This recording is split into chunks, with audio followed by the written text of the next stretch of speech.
Hi everyone, this is Tosca Di Matteo, founder of Tosca Coaching and Consulting. Welcome to Talk About It Tuesday, where I'm going to talk to Michael W. Connor about authenticity, a topic that is near and dear to both of our hearts. So I'm really excited to be here and talk with him. This is a topic that I talked about with Vital Voice training a few weeks ago, and so I'm excited to have another perspective and another experience about really living your authentic self, finding that deeper truth of you and living from that place. Certainly the moment that I met Michael, I was just inspired to embrace all of my parts. And he just has that energy and enthusiasm, which you'll definitely see as soon as he joins here. And he's a coach himself. He comes from the world of corporate. And we have similar passions. We enjoy traveling, and we also really enjoy helping people in their journeys of being unafraid of being who you are, especially in environments that tend to try to beat our uniqueness out of us. But all right, let's welcome Michael here. He's about to join.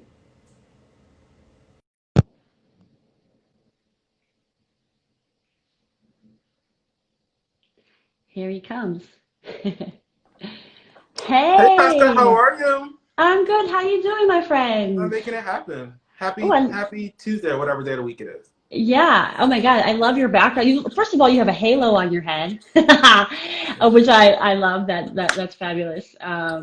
You have like New York in the background. What do you, right? You That like live is, in New that York. is the city, and it's a Gorgeous. reflection. I'm trying to get this lighting right. We can't do an interview where I have bad lighting.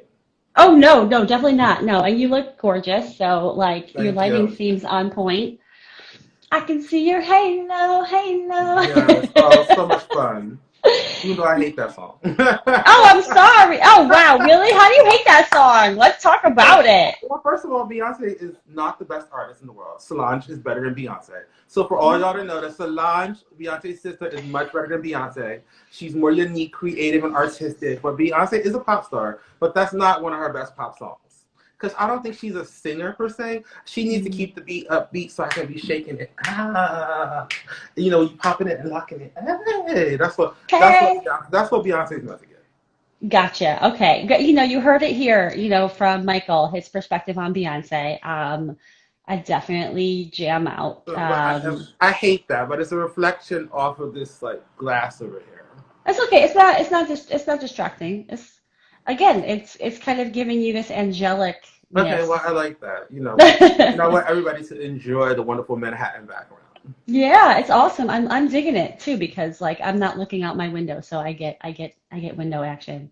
And welcome to Caribbean Fitness 585 who joins. Glad to have you here. And Wing Wave, hey you guys. And I have my intern who joined, which I'm super excited about. She's checking out Talk About It Tuesday. So anyway, so I started to introduce you, Michael, when we first before you joined.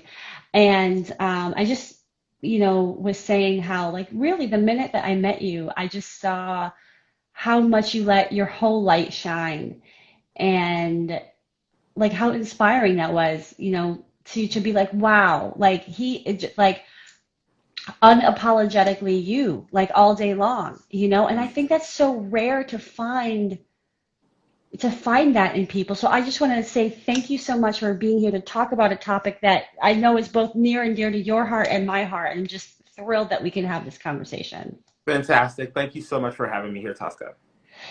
Yeah, so I wanted to hand it over to you to share what you want, like let our listeners, our watchers know more about whatever you want to share about yourself, your journey, and how authenticity is such an important part of your mission and your life purpose. Well, I mean, I feel like with the different diversity that I bring to the picture is something that has been always challenging for me to quote unquote keep in the closet, no pun intended. But being uh, LGBTQIA, person of color, HIV positive, all these different things that I wear in my identity, some of those things were unfortunately, I wasn't able to hide them. So my journey has been that of having to wear them, but not knowing how to wear them because people were giving me their energy on what they thought I should be. And so I was taking that in and not really formulating who I am in this whole picture. So, I mean, I think a lot of my journey has been taking that power back and learning to embrace the things that I am and tell my own narrative and not have people tell the narrative for me. Mm. I love that, like telling your own narrative. It's like, and I'm wondering if you feel like, do you ever get tired of that? Of like, I don't know, I guess almost like like having to correct people's judgments or something in telling your own story? Yeah, I mean, that is challenging, right? Because people are always going to be judging you. From the moment that you step into a room, people have thoughts about you, right? Because they want to qualify you and what they believe you are to make themselves more comfortable in that situation. And Mm, so when you're outside of what their personal narratives are, and they don't have answers and they're questioning themselves, it makes them feel uncomfortable. And people in mm, society don't want to feel uncomfortable. So then again, as I said, they push this judgment. mm. And I get a sense that you hold space for that. I don't know, like how, yeah. I mean, as a coach, right? Like I know I've seen how you hold such a beautiful space, and I'm wondering, especially in those environments where you like maybe people aren't as welcoming or whatever, how do you approach that? Like, do you decide, you know what, cutting my energy, I'm not spending my time with that person, or do you choose to spend the time? Like, how do you navigate that? Well, you have to hold space for yourself, right? So you're going to be the most important person in any equation, right? So when you walk into the room, you have to know that you're strong enough, that you're good enough, right? Which goes back to what I was originally saying that not having other people put judgment on you and not seeing yourself is the worst case Mm, scenario possible. And that's the space that I came from. So now when mm, I'm walking to that room again, it's walking in with that confidence, knowing what I own. And when you own that, holding that own space for yourself then creates the narrative of the room, right? Because your energy, especially positive energy, is going to be the strongest flow of energy in any room. So when you're sitting in mm, that space and you walk in with that positive energy, that has a chance to radiate and kind of create the rhythm of what's going on there, right? So when you stay positive, strong, and I guess clear in what yourself is, then that allows you to give that to someone else and give that to the room and allow yourself to be, a thought leader or someone who's, mm. pushing things forward. I love that because it's like, yeah, we can only, right, affect, we can only control ourselves. And so, like, if we don't like the energy in a room, it's up to us, right, to say, all right, what am I going to bring to this and try to spread because I can't control what somebody else's vibe is. It's so funny that you said that because this guy, a mentor of sorts, his name is Dave Meltzer, he's also an influencer, but he said, like, if you walk into a room and the vibe is off, then you need to step outside of that room, right? And Mm, re-enter after you kind of cleared yourself and cleared your energy, right? Which I think is really important, right? Because a lot of times we'll walk in and if you have that chip on your shoulder, like, oh my God, my kid fucked up in school today and I'm so angry at him. And you walk into the room with that mm, energy, that's going to kind of have that place in that room, right? Because now mm, you're bringing that with you. If you go outside and you say, okay, I'm going to let that go, and you walk in like, yes, I'm feeling flawless, that's going to give a different thing, right? So you really, again, have the control when you see yourself and you know what you're bringing into any situation, right? But I think to go back to some of the things that we were talking about before, a lot of people have this kind of space where they take on what other people say about them. So they walk in mm, with this kind of energy of thinking, oh my God, this person doesn't like me or that's going on. And when you have mm, that heaviness then contributes to how people perceive you. And you don't want to be perceived in any kind of way because you want to be perceived in the openness that you're bringing. mm. Well, I am wondering, as you say that, like, should we even worry about how we're perceived? Or is No, that a not at waste of all. it? Mm, mm, You shouldn't, right? mm, Because you should be loving yourself that much so that anybody else's opinions of you don't matter. The only opinions that matter of you are the opinions that you have of yourself. And you shouldn't even have opinions of yourself because you're trying the best that you can in any particular situation. yeah, to be judgment free of ourselves. Yes. So look, we both come from corporate. We know how the real world operates. Hmm. So, for those who might be watching now or later, like how do we reconcile those environments with our desire to be our authentic selves in every moment and not worry about what people think of us in an environment in which decisions are made based on how people perceive us? That's really challenging because, I came from the world of financial services and, it's at one point I was working for what we would call a quote unquote Karen, right? Someone who had a vision of what they thought that I should be. And so when I came into that environment as a gay black male, that challenged that Karen to believe that it was like, oh my God, I can't control this because they felt that I was too intense for them. And so then they were pushing back on me as if it was something that I did to them instead of us working together in this environment, right? But I think, really, that's the thing, right? I think at that point, I wasn't strong enough to say, this is who I am and owning all these pieces of Mm, myself. Had I been the person I am today and I'm owning more of the person that I am to self, it would have me bring more into that environment because then I would have been able to say, pull that person aside and say, hey, wait a minute, I'm feeling these things. Let's be honest about this. And how are we going to get over these hurdles, right? To be able to work together more fluently. And that's the thing. I think in any of these environments is owning yourself and then having what I call, and this is the most quintessential piece, is communication. Because when you're mm, communicating and you're putting things out on the line, it allows things to be more fluid within those environments. And a lot of times we don't communicate. We communicate behind somebody's back or something else instead of mm, communicating. Like you said, we talk to the cow's ass, not to his mouth. And when you talk to the mm. cow's mouth, it makes things that much more simplistic because you're just being clear about what's going on. And then that person's able to shine, be who they are. You're able to be who you are. Everybody's Yes. authentic, but we're communicating about how we can work together. Whew. I love that. It was like so much in that. I'm like, oh my God, what do I want to talk about in that? I mean, I guess the thing that was really hitting me was when you were saying, like, if I was stronger in myself, right, Uh-huh. then dealing with those situations and dealing with, you know, toxic people or the Karens out there or whatever people are facing, Mm-hmm. um, it becomes, it doesn't mean you want to be in that situation forever, but it becomes easier to have a strong back in a way, right? Yes. To Yes. navigate in a healthy way. Okay. Because I think about, my experience and I think about how I probably navigated in not such a healthy way before I started doing my healing and like really looking at myself and saying, well, what am I Mm-hmm. bringing to the table, even though I may also be interacting with people who, you know, might be exhibiting really, toxic behaviors, but like what can I do? Um, and I'm curious, like, was there a moment for you where you were like, I gotta figure some things out about me and be an acceptance of me? Like, or was it a Yes. slow journey? It was a moment in time. Yes, it was. And the funny thing about it, even talk about during that situation, it was this picture. It was actually, one of my favorite. I was wearing a lot of J. Crew at the time. So, in the J. Crew website, it was this guy. And he must have been a rugby player, had a rugby ball in his hand, and he had this like three-piece suit on.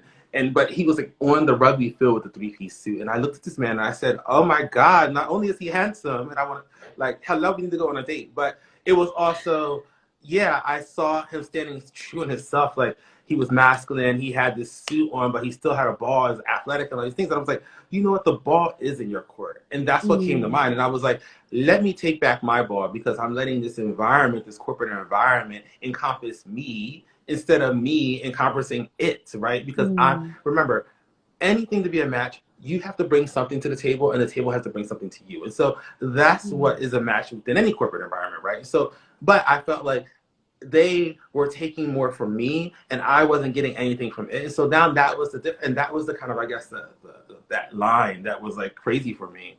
And so I was like, it's time to take back my power, take back that ball, right? And so I knew at that moment that I had to make some changes to be taken seriously, just like that rugby player on that rugby field would be taken serious, right? By his opponent who was scared that they were gonna, tackle him. Oh man, I love that. Wow, what a great story about the moment you had that realization. We just never know where the inspiration comes from, It's just a reminder of that. And by the way, for all of you who have joined, by all means, feel free to post a comment or a question. Like that's what this is for. And Janet, welcome, and Danielle, and Alexi, and Darren, everybody who's joined.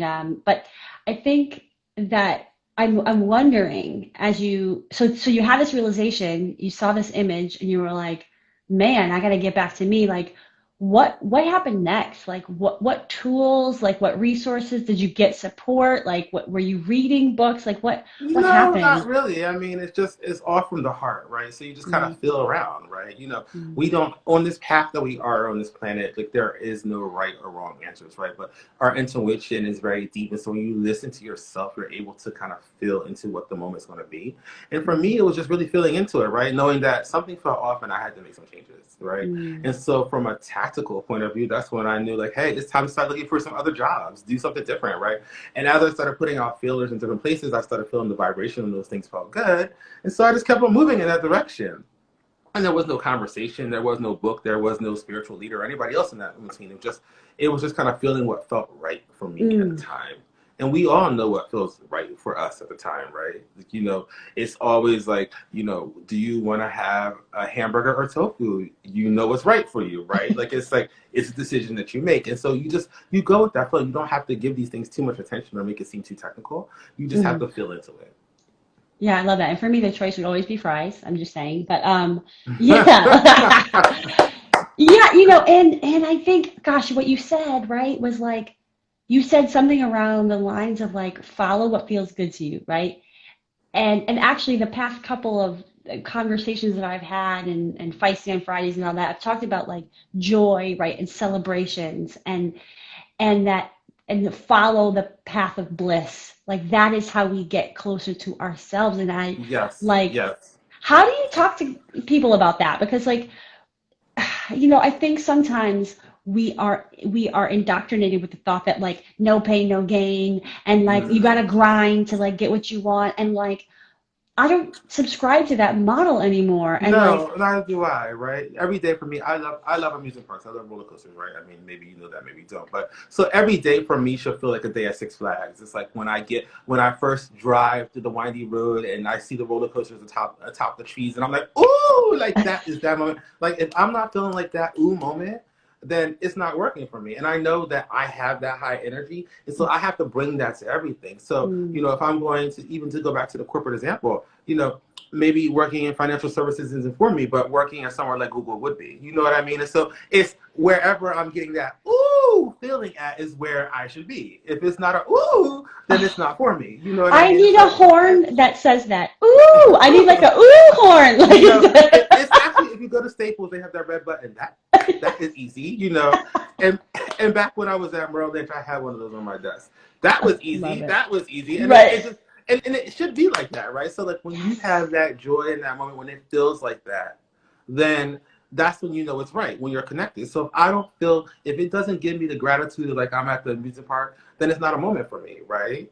I mean, but for some people that doesn't work because that's too much Right. energy for them, so on and so forth. But that's a personal thing. It's for you, right? And so for me, I know that I'm connected to moments that have that kind of energy to Mm. it, whether that I, be personal, professional, or in between. I love that concept of like, what a great like metaphor to say, this is how I want to feel. Like I'm in an amusement park like every day of my life, and like, what does it look like to actually live that truth? Mm. I love that. And I'm thinking, I'm like, ooh, what would that be for me? Like, is it an amusement park? I probably get too like motion sick. It might not be an amusement park, but like it might be like the beach, It might be like, what can it be to feel like I'm on a beach? And what does that mean? What choices would I make if that's my Right, vision, right? right, right. And Like, that okay, sorry, go ahead. no, I was just saying that's beautiful. The beach is beautiful too, though. Yeah. And you know what? And we can change our mind. And one day maybe we want to feel like a beach, and maybe the next day we want to feel like a roller, like an amusement park. And that's all good. That's all good. Um, It is.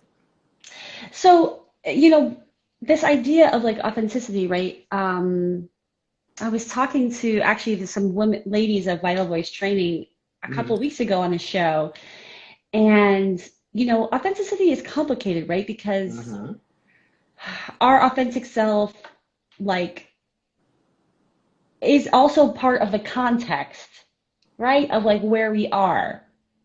So me around my friends and who I am authentically in that space might look different than who I am when I'm at work. So Yes, yes. I'm curious, like how do you see authenticity? Because it's complicated, and some people have more permission to be authentic than other people because of, because of patriarchy, because of racism, all the stuff that Remember, but those impacts. are the choices that you make to Mhm, subscribe to someone else's paradigm. If you mhm, subscribe to your own paradigm, you're always going to be authentic in yourself. And I think what you're alluding to, and what I'll get to, is that, for me, authenticity starts from love, right? When you love yourself from the deepest points, you then mhm. don't subscribe to anybody else's paradigm, and you subscribe to being authentic to what it is that brings you joy. Whether that, let's go back to your beach example or my amusement park example, I can do cartwheels and backflips and all that stuff in the daytime if I'm authentic to myself, because that's okay. And the people who understand that that's okay because that's my paradigm will be okay with it, because they don't have to feel uncomfortable about it. It's no Right. judgment against them or doesn't mean anything. It just means that I'm loving myself fully and I'm able to be authentic in whatever moment that I'm bringing forward. Woo! Yes. Yeah, I just want to capture that and like play it over and over again for people to really absorb. And I'm wondering, as it relates to authenticity, like what then how do you view boundaries?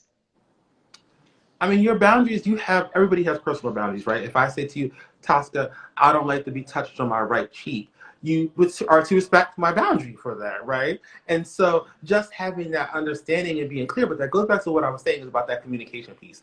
Nobody's going to Mm, know your boundaries until you communicate them. So it's being able to be comfortable in yourself to know what your boundaries are and then communicate them to other people, because people can't read your mind.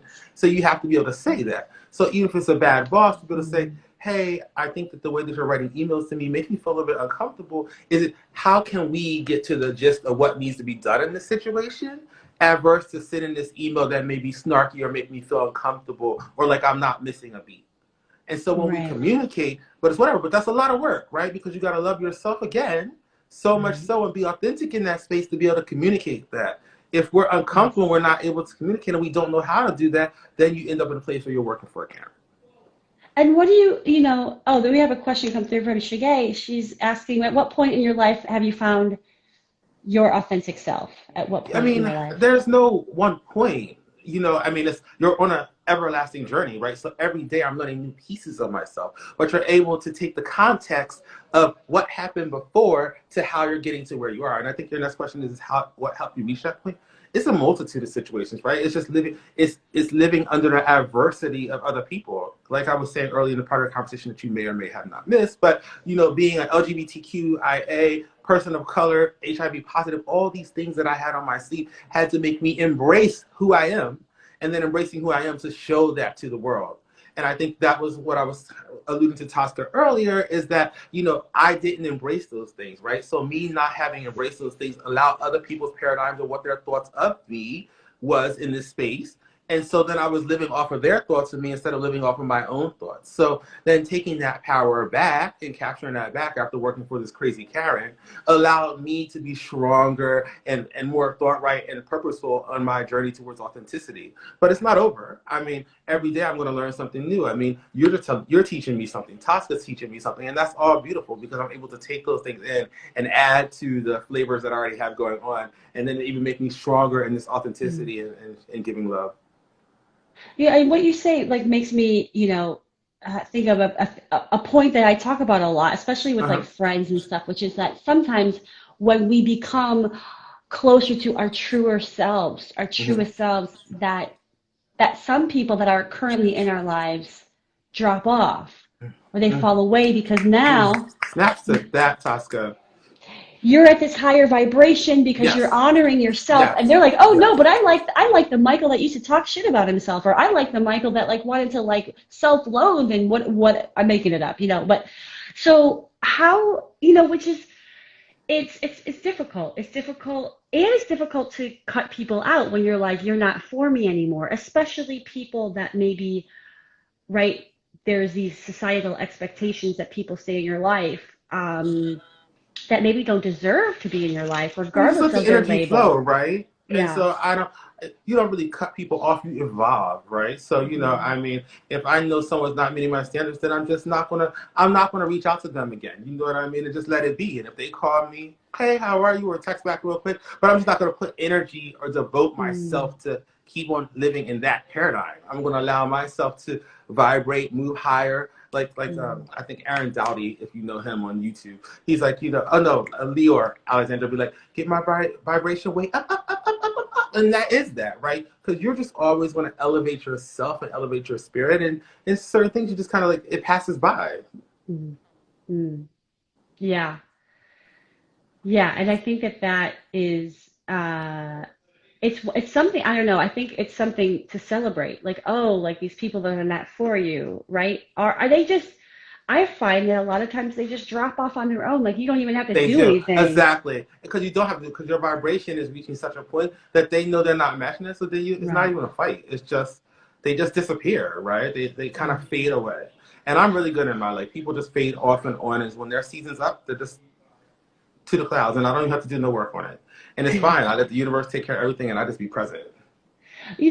And there's such, right, there's such a spiritual groundedness in you and that I see, right? And I'm curious about that journey. And it's funny because some of this idea of spirituality, it's never talked about in workplaces, but Okay. yet but like we have like Joe Biden talking about like healing the nation, right? We have these conversations even at the political government level that It's bring so it. funny that you talk about that because, I mean, in college, before I even got into financial services and all this, I was a political science major and I worked for Oh, Congressman Meeks, who's actually at the time the 6th Congressional District of New York, which is around JFK Airport, so on and so forth. And so, I thought I was going to Capitol Hill, but Capitol Hill wasn't ready for all of what I'm giving right now. But now that Capitol Hill is starting to move in that direction, as we move to more heart-centered and love and empathy, Senator I, Michael Connor right. coming I mean, at ya. it is that thing, right? Because now Right. people can hear and see this message because people are starting to live more from their hearts, right? And so as people start living more from their hearts, how the political message and all those things change, right? Because Mm, we all want the same thing is to help our communities, make everybody stronger, and no man left behind. And we're seeing that more. And it's not going to be so based on greed and power and all these things, that these structures that are kind of falling away. And so it's funny that you say that because, like I said, I really see a blend of that energy that even Biden's talking about those things. He may not even know what he's saying, but he is slowly integrating that into the human population. And now we're starting to get to this point where people are starting to live from this space of right. love and the space of authenticity. And if you bring that space of authenticity, not trying to change the subject, but into politics, that changes the game because then Yes. it's about us as a country, a collective, versus being about individuals, meeting goals. And I'm curious, what, because I've talked to a couple different guests and we've talked about like what does spirituality like mean to you? Like, has this always been a part of your ethos? Like, were you raised with that, or is it something that you had to discover on your own? Crazy enough, I mean, as a boy, we went to Baptist church or whatever, which generally, uh, in the Northeast, is generally seems to be more black-based churches, nonetheless, or at least in South Jersey, an area where I grew up at. And so, I mean, it was some of that, but I wasn't in church every week, and maybe like a couple, 2, 3 times a year we would go. And my grandmother had friends that were in the church, and so just kind of that thing. But I mean, I always was attracted. There was always, to me, as a only child, Mm, I was always kind of setting this ethos that there was more, right? Like it was like I mm, had my imaginary friends would talk to myself and just kind of always think about these ethos or this other area. And so as I started getting older, I remember myself getting into like tarot card reading and that kind of thing. So I was always connected to this mm, space that was just other, if that's what you want to call it, right? And I don't have a name for it. I don't know what it is, but just kind of the space of other. And in that space of other, it doesn't mean it's like crazy, place with aliens running around. It just means a space of like really being connected to yourself and really feeling yourself. Because like I was mm, saying, as an only child, I had to play toys by myself. I didn't always have friends to hang out with, right? So it was like, being able to connect with myself on that level. So I always kind of had that kind of like spatial type of thing, like being able to mm. connect with myself and knowing how to be by myself and just kind of enjoy the energy or the vibration or whatever that moment was giving. So I think that all those things just kind of led me along this spiritual journey, if that's what you want to call it. but there was no name for it at the time. And I mean, I guess we're giving it a name now, but it may not even be a name for it now, right? It's just, really listening to how you feel, your intuition, and what energy and what you want to give off to other people. And that's not the best that you can do on Mm. any given day. Mm. Thank you for sharing that. It's I think that we're in its time, especially where a lot of people are searching and they don't Hmm. necessarily know what they're searching for, but the way that you articulated it was just like so beautiful. This idea of other, like it doesn't even, yeah, like that doesn't need to be a name. It's just, it's like I just interpret that as like something greater than myself, something, Yes, yes, right? That there's something else that is that can support me, and it's not all on me. It's not all on my shoulders to bear yes, this yes, journey, this yes, journey that we're on. yes. Yeah. And remember, it So, takes a village to grow a oh, child, right? So that's just a good analogy for that. And so that's your parents, your grandparents, yes. whoever else may be involved in it. And Yeah. even if it's your imaginary friends, they're helping you get through. I mean, surely when I was a kid, my imaginary friends helped me through. It was days that I sat home, I got in trouble by my parents, and all I had was a dog and my Mm. imaginary friend. And that Right. was good, right? Because that got me through that moment. And so it Right. doesn't have to always be something tangible. It can be intangible moments that allow you to transcend to wherever you need to be to make it through. I love this because this idea of community has come up in a lot of different conversations that I've been having about like the work of getting to our deepest self, our truest self, actually is work, I think, that is possible and even more, I would say, almost quicker by doing it in community, by doing it with others, by not being in our own world. Like, I'm just going to figure all my shit out on my own. Like, that's like, I mean, I think a lot of people go through life feeling like, it's hard for them to reach out for support, right? It's hard for them to say like I deserve to get the resources that I need to do this. Whether that's therapy, whether that's friendships, whether that's coaches, whether that's some kind of like actual community that already exists. Um, and I feel like what you're seeing now is a lot of communities coming together. I don't know if you feel the same way about, or if in your journey, was it hard to reach out? I mean, it sounds like, right, you've always known that there's these other things you can tap into, but like, has it been a challenge for you to to really reach your hand out and say, I need support when you were going through your No, because hardest times? I think my social circle has always been there for me. Whether it be this grandmother that I mentioned Mm, when I was younger, or my cousin who I'm really tight with, who's almost like my sister, and just has always been mm, people around me that I felt or whatever. And right. then at the end of the day, I didn't need any of them, right? I had myself, and that's the Mm, most important piece. I know how to go within and contrive the things that I need to help me get mm, through. Again, like I said, whether that be an imaginary friend or figuring out right. how I'm gonna what's the new creative way that I'm gonna play with Mm, Legos. But I just always knew how to bring that piece of me, to the forefront. right. And I'm curious, I know that like you're a coach among other things for sure. Uh-huh. And like what what is your what is your way in, with people who, right, who are maybe the very beginning of their journey? Like what, like I'm just curious because I think sometimes it's really hard. No, it's funny, and I guess it's great that you bring that up because that's kind of like what I'm trying to show on my YouTube channel, right? It's like you can be authentic into yourself, you can have fun, and that is the way to find your creative, your passion, your deeper self, right? Because a lot of people are so engaged in someone else's story that when you're able to tell your own story, that gets you to that next level, right? And so, I mean, I think for me, the way in is being authentic, right? And it's Hmm. showing that, like, Hmm. I've had crazy shit, sex, drugs, and rock and roll. And I'm still having a good time, and it's like that I can still bring all these things to the table, be a professional person, and that when you see that, I think that's where the connection is. That you can be free in your spirit because your journey is your journey here on this planet, right? You choose what you want to be. Not nobody gets to choose that road for you, and it's only yours to live, right? And so I think it's about that. It's just being authentic and having fun, because that's what people want to do. They want to get away. They want to escape from something, but they're not really escaping. If they're having fun, they're really connecting to where they want to be. Mm. Oh, I love that because I feel like a lot of people have a hard time giving themselves permission to do the thing that brings them joy. And it's like, Yes. oh, and sh yeah, Shige's asked me a question. Yeah, she's quoting somebody that said, although we don't know who we are all the time, we know what we're not. Yes, yes.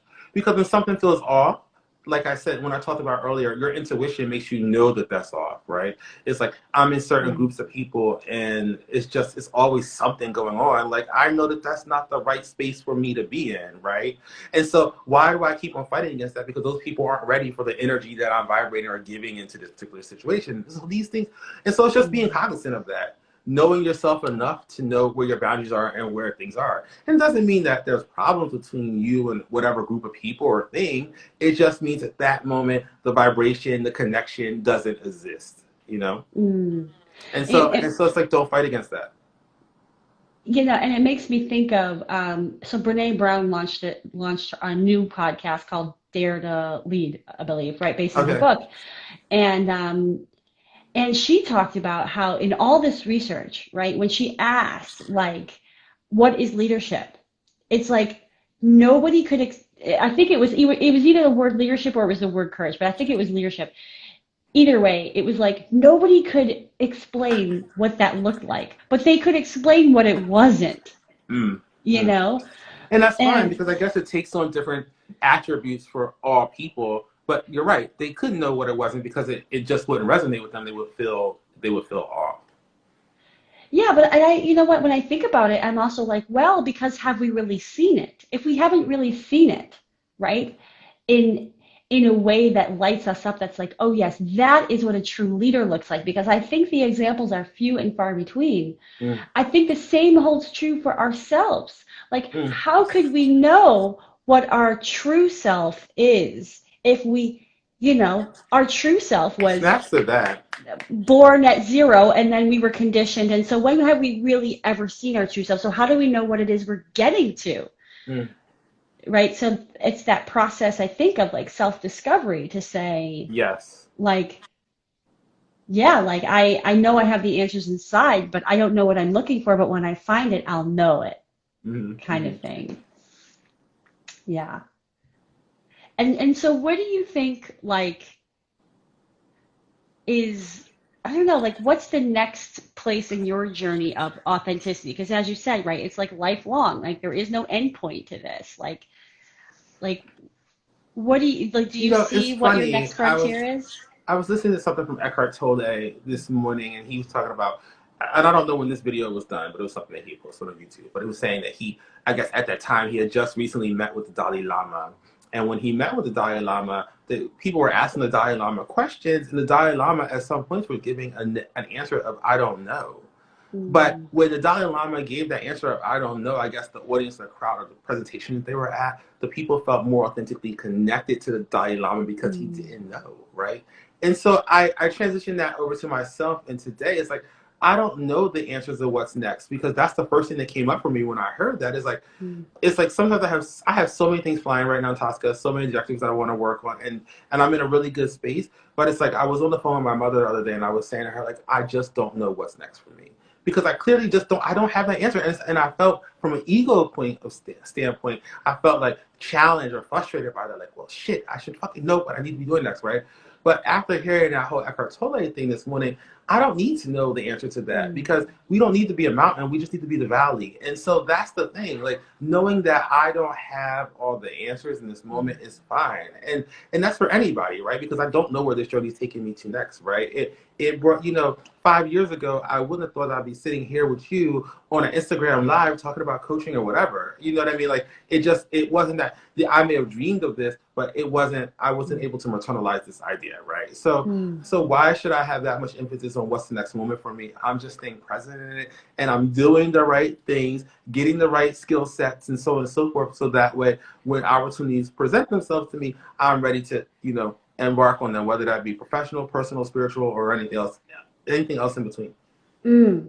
You know, what you said kind of makes me think of, I was listening to somebody's like doing a meditation, and they talked about that, you know, this idea of non-attachment, right? Mm-hmm. Of having preferences and then saying, I would prefer this or Mm-hmm. better or whatever the universe can think of that's even more magical than that. And because that's kind of what I'm hearing from you, right? Which is like, I'm going to do what I think is in my heart to do, what's right for me, and I almost hear a surrender to like, and whatever will be shall be, and you're okay with that. Yeah, because it's surrendering to that heart center space, which is that space of love, which I talked about, right? So Mm, when you come from that space, that's when all the best things come to you because everything is based on love. mm.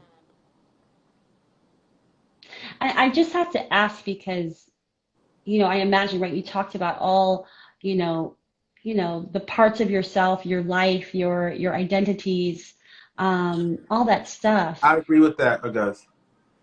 What? Someone just wrote a comment. Yeah, yeah, feeling present with doing meditation. Hmm. Um, let me get back to that.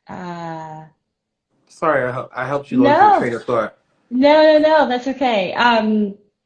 Yeah, I think it was around this idea of, yeah, like non-attachment.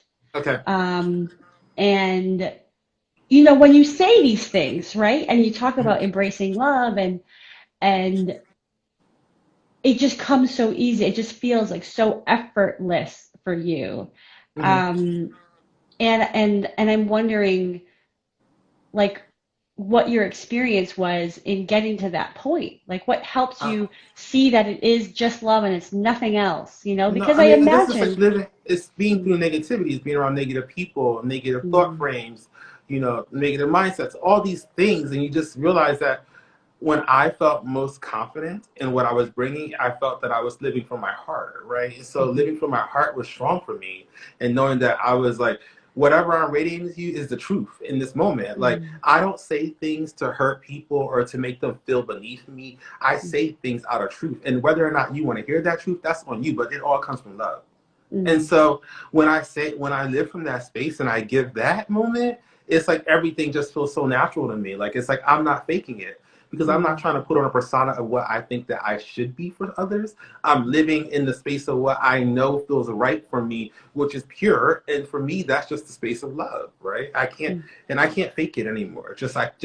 I'm just, this is what I am. Here's who I am. Accept me for who I am. If it's for you, it's for you. If it's not, it's not. And in a way, what I'm hearing in that is it's like because you trust in yourself and you follow that, it's like, I don't know, to me it seems like that's how you're able to surrender. Because in a way, it's almost like you're surrendering to yourself because you're More in or that less. much I mean, trust. and that's it. But I mean, it's scary too, right? Because it's like other people's opinions, you may start to see them or hear them, but it's like you almost have to be blind to that. Like negativity, I don't even hear it anymore. And Mm, people who are going to be negative around me, it's just going to disappear because it's like they're mm, going to know that I'm so strong in love and in myself that their negativity or their thoughts aren't going to penetrate what this is or what I'm trying to do. mm. Was there a time in your life where you struggled with like internalizing what people were saying to you? Like, Hell yeah. I mean, it was all the way up to that point. Like, even said, dealing with that boss, right? Being in a corporate mhm, environment and, feeling like I was like being tethered there to make money. And I had to do what someone else's impression of me was instead of living from the deepest places of my heart. But when mm, again, like I said, when I was touched by that J. Crew ad and I saw this rugby player who I felt just was so like centered, and I mean, again, I don't know because he couldn't talk to me, but it felt like it was centered. It just felt like it was in the right place, and I was like, I want to be that man. I want to be respected like that.